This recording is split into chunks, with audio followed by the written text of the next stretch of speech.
안녕하세요. 저는 올해 40대 초반의 여자입니다. 몇 년 전 저희 집안에 아주 충격적인 일이 일어났는데요. 다들 들으시면 분명 깜짝 놀라실 겁니다. 저희 시어머니보다 따뜻하고 좋은 분은 없을 거라고 장담해요. 정말 결혼을 잘했다고 생각합니다. 저는 결혼 적령기에 지금의 남편과 결혼했어요. 둘 다 연애를 오래 했어서 양가 가족들을 다 알고 있었습니다.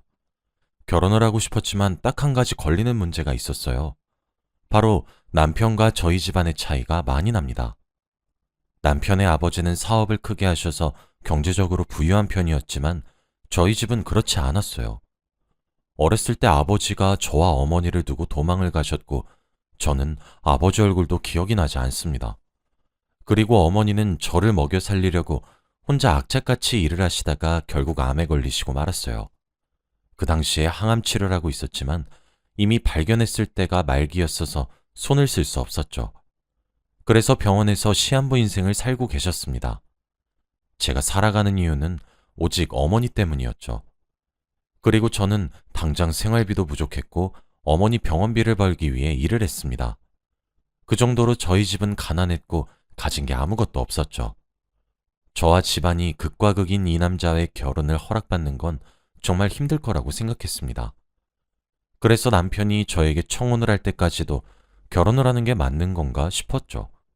굳게 마음을 다잡고 저는 남편의 부모님에게 정식적으로 인사를 드리러 갔습니다.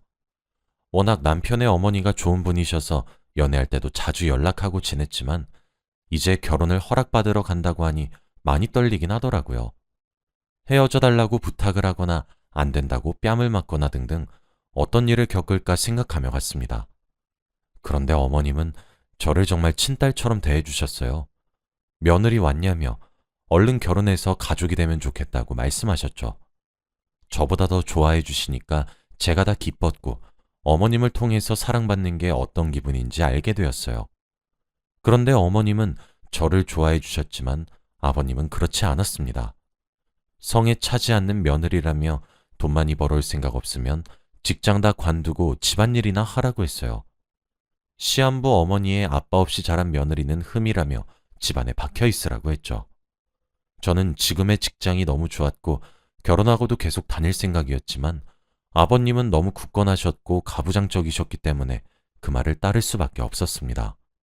옆에서 어머님이 아버님을 계속 말리시긴 했지만 아버님은 팔짱을 끼고 저에게 명령하셨죠.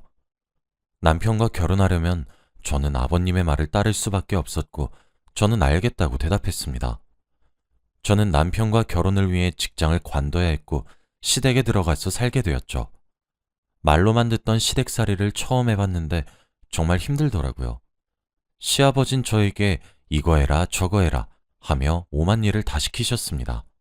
물 떠와라 리모컨 가져와라 등등 사소한 것들까지 말이죠.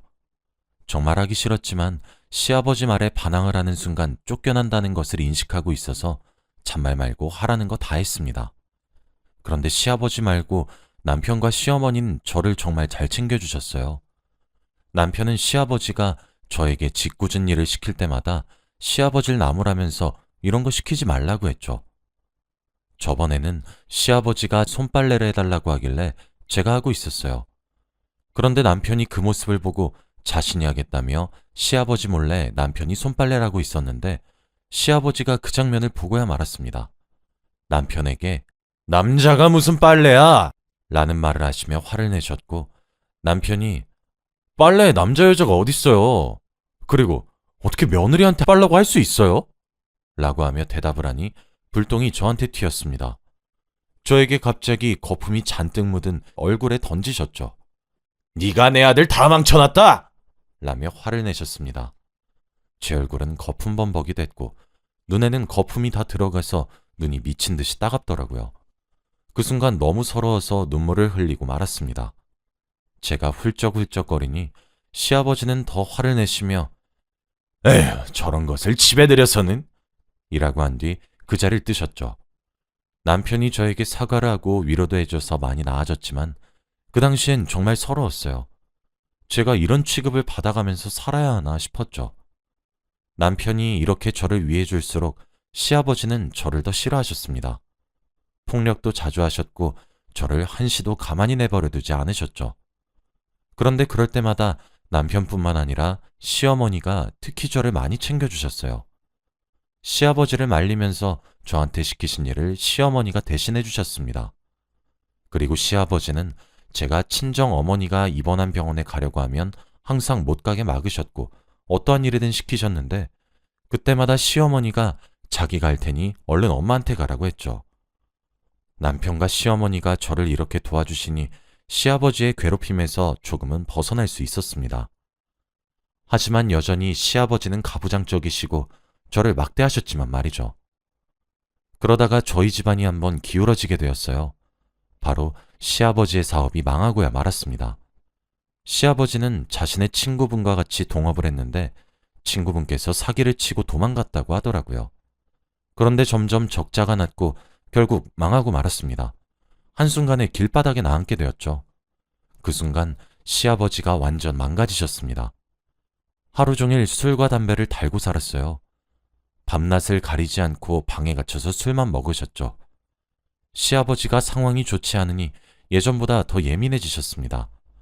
저한테 더 많은 일을 시키셨고 꾸지람도 많이 늘었죠. 시아버지가 시키는 일 하나하나 다 하면서 살다 보니까 제 삶이 사라졌고 하고 싶은 것도 마음대로 못했어요. 그리고 무엇보다 살 날이 얼마 남지 않은 어머니를 자주 못 뵈는 게 가장 슬펐습니다. 어머니한테 가족은 저밖에 없어서 남은 시간 동안 제가 옆에 많이 있어줘야 하는데 그걸 못해주니 너무 속상하더라고요.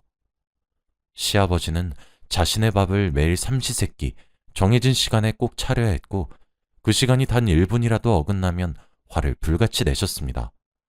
그러다 보니 저는 어머니 병원에 갈 시간도 없었죠. 이 모습을 보고 시어머니가 자신이 대신 밥을 차릴 테니 저보고 어머니 병원에 가라고 했어요. 저는 너무 감사한 마음에 얼른 준비해서 시아버지 몰래 나가려고 했는데 그만 들키고 말았습니다. 그런데 시아버지가 그만 밥상을 엎고야 말았어요. 시애비 말이 아주 개똥으로 들리냐? 어딜 나가? 내가 너한테 밥 차리라고 했지. 마누라한테 차리라고 했냐? 이 말을 하며 당장 옷 갈아입고 밥이나 다시 차리라고 했어요. 시아버지는 술에 취하신 채로 하루 종일 사셔서 제대로 걷지도 못하셨죠. 시어머니가 아무리 말려도 화만 내셨고 술에 취하셔서 힘도 장사셨어요. 저는 어머니를 자주 뵈러 가지 못했고 눈물을 삼키며 식사를 차려드렸습니다. 제가 이렇게 살고 있는 걸 시어머니가 많이 속상해하셨고 결국 저 대신 저희 어머니 병원에 자주 가셨어요. 혼자 있을 저희 어머니 말동무도 해드리면서 시간을 보내셨죠. 제가 가지 못하니 시어머니가 많이 가주셨습니다. 두 분이 나이도 비슷하셔서 대화도 잘 통한대요. 그래서 낮에 가셔서 저녁까지 두 분이서 수다만 떨다가 오신다고 합니다.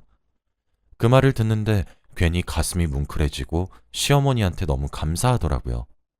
시어머니한테 언젠간 은혜를 꼭 갚아야겠다고 생각했습니다. 그런데 시간이 지나갈수록 저희 어머니의 병이 악화되었어요. 의사 선생님께서 이제 마음의 준비를 해야 될 때가 왔다고 했죠. 그 말을 듣는데 가슴이 쿵 하고 내려앉더라고요. 한 번도 어머니가 없는 인생을 상상해 본 적이 없는데 말입니다. 이런 제 옆에서 저에게 위로를 해준 사람은 바로 시어머니였어요. 저를 꼭 안아주면서 최선을 다해서 어머니의 남은 인생을 행복하게 보내게 해주자고 했죠. 원래라면 저 혼자 감당해야 하는 상황이었는데 시어머니가 저를 위해 주시니 눈물이 펑펑 나더라고요. 정말 시집을 잘 왔다는 생각이 들었습니다.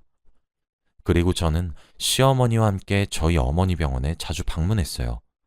시아버지가 주무실 때 몰래 나갔다 와야 했죠. 시아버지가 깨어있을 때는 집에서 한 발자국도 나가면 안 됩니다. 그런데 그맘때쯤에 시아버지가 조금 바뀌셨어요. 원래 집에서 술만 먹고 담배만 피우셨는데 어느 날부터 자주 밖에 나가시더라고요. 그런데 항상 저한테 돈을 빌려가셨습니다. 처음엔 10,000원, 20,000원씩 빌려갔지만 시간이 지날수록 액수가 너무 커져서 100,000원, 200,000원 이렇더라고요. 제가 한 번은 돈이 없어서 못 드린다고 했는데 그날 정말 잔소리를 엄청 들었어요. 당장 가지고 오라고 하면서 말이죠. 그런데 시아버지가 이렇게 돈을 가지고 밖에 나가신 이유는 바로 도박 때문이었습니다. 시아버지가 어느 날부터 도박에 빠지셔서 제가 드린 돈을 흥청망청 쓰시는 거였죠. 그런데 결국 이 사단이 시어머니 귀에 들어가고 말았습니다. 시어머니가 시아버지 옷에 있던 집을 보고야 말았거든요. 시아버진 들켜도 기세등등하셨고 가장이 하는 일에 이래라 저래라 하지 말라고 하셨습니다. 도박하는 사람이 오히려 큰 소리를 내니까 너무 어처구니가 없었죠. 시어머니는 저한테 미안했다며 시아버지가 저에게 빌려가신 돈을 다 갚으셨습니다. 저는 필요 없다고 몇 번이나 거절했지만 바로 제 계좌로 돈을 보내주셨어요. 이런 시어머니 어디에도 없다고 생각합니다. 하지만 저와 남편이 딱 한 가지 시어머니한테 이해가 되지 않는 부분이 있었어요. 왜 시아버지와 이혼을 하지 않는지 말이죠. 시어머니를 이렇게 괴롭히고 사랑은 전혀 없어 보이는 두 사람인데 말입니다. 저와 남편이 시어머니한테 이혼하라고 거의 매달렸지만 그때마다 시어머니는 묵묵부답이었어요. 언젠간 돌아올 거라고 믿는다는 말도 하셨고 미운정 때문에 산다는 말도 하셨어요. 남편이 이혼을 하라고 할 정도면 시아버지가 얼마나 악덕인지 예상 가시죠? 하루하루 눈을 뜨는 게 고통스러울 지경이었습니다. 눈을 뜨면 그날은 어떤 꾸지람을 들을까 싶었거든요. 이렇게 평생 살아갈 생각에 너무 답답했죠. 시아버지가 도박을 또 하실까봐 남편과 시어머니가 감실했어요. 집에서 나가지도 못하게 했고 차라리 방에서 술이나 먹으라고 말이죠. 그런데 사단이 나고 말았습니다. 남편이 그날 야근을 해서 제가 먼저 잠을 자고 있었어요. 잠결이라 잘 몰랐는데 남편이 방에 들어오는 인기척이 났고 저는 계속 잠을 자고 있었죠. 그런데 제 옆에 사람이 남편이 아닌 것 같았어요. 술 냄새도 너무 많이 났고 남편에게서도 한 번도 맡아보지 못한 체취가 났거든요. 그래서 제가 눈을 뜨고 옆에 있는 사람을 봤는데 저는 그 순간 소리를 지르고 말았습니다. 바로 시아버지였거든요. 그 순간 저는 온 동네가 떠나가라 비명을 질렀죠.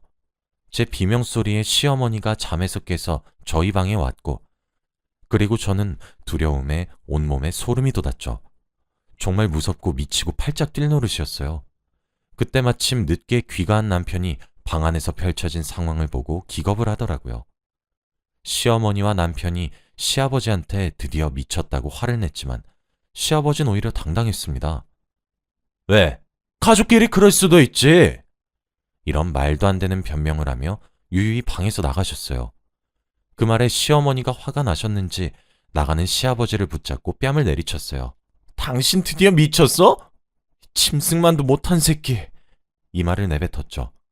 한 번도 시어머니가 심한 말을 한 것을 본 적이 없는데 저와 남편은 동시에 놀랐습니다.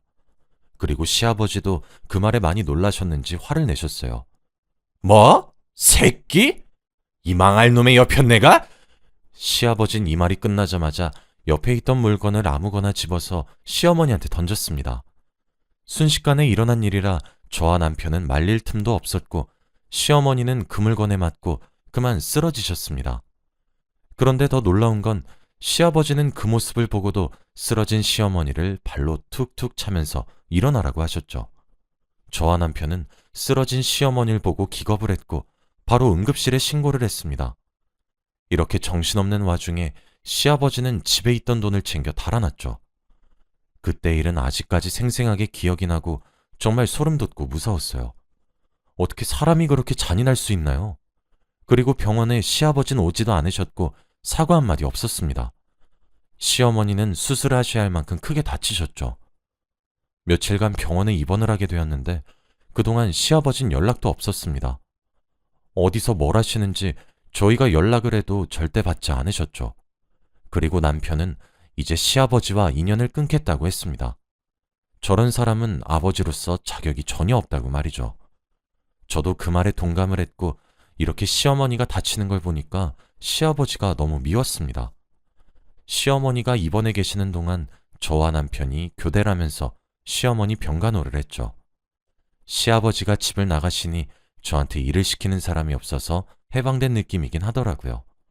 그리고 시어머니 병문안 가면서 저희 어머니한테도 예전보다 자주 갈 수 있게 되어서 좋았습니다. 두 분의 병원이 같진 않았지만 가까운 거리여서 버스를 타고 자주 오갈 수 있었거든요. 이제 시어머니가 퇴원을 하시면 집에서 셋이서 행복하게 살 줄 알았습니다. 그런데 또 하나의 사고가 나고 말았어요. 바로 시어머니가 병원을 탈출하셨습니다. 어느 날 갑자기 병원을 갔는데 시어머니가 침대에 안 계시더라고요. 몇 시간을 기다려도 오지 않으시고 연락도 받지 않았습니다. 간호사분들도 시어머니 행방을 모른다고 했고요. 순간 무언가 잘못되었다는 생각에 남편에게 이것저것 물었지만 모른다고 했죠. 시어머니가 말도 없이 사라지셔서 혹시 시아버지가 데려갔나 싶어서 정말 걱정되었습니다. 그리고 그날 하루 종일 시어머니를 찾았지만 찾을 수 없었어요. 시어머니는 전혀 나타나지 않으셨고 저희는 기다릴 수밖에 없었죠. 그렇게 한 일주일이 흘렀습니다. 정말 아무것도 손에 잡히지 않았고 어떻게 해야 할지 모르겠더라고요. 시어머니가 갑자기 사라지셔서 너무 당황스럽고 머리가 복잡했습니다.